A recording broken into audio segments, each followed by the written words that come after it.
Asia Pacific সাগর জুড়ে চীন রাশিয়ার জাহাজের ছড়াছড়ি, থেমে থেমে কামান থেকে ছোড়া হচ্ছে গুলি।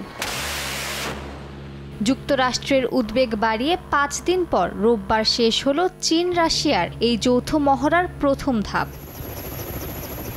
আর্কটিক অঞ্চল এবং এশিয়া প্যাসিফিকের আশেপাশের সাগরে গত 11 সেপ্টেম্বর নর্দার্ন ইন্টারঅ্যাকশন 2024 নামে নৌ ও বিমান মহড়া শুরু করে চীন রাশিয়া। আন্তর্জাতিক গণমাধ্যমগুলোতে বলা হচ্ছে, জল ও আকাশপথে সক্ষমতার জানান দিতেই এমন মহড়ার আয়োজন করে দেশ দুটি।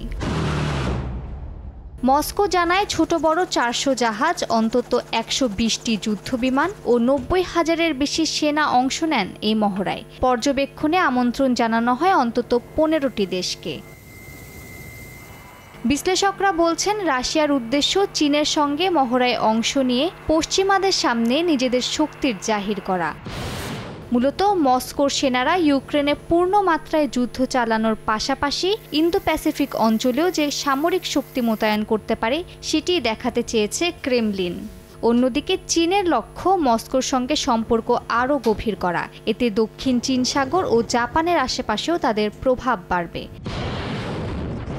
চলতি মাসের শেষে জাপান সাগর ও ওখোটস্ক সাগরে ওশেন 2024 নামে রাশিয়ার আরেকটি মহড়ায় চীনের অংশ নেয়ার কথা আছে।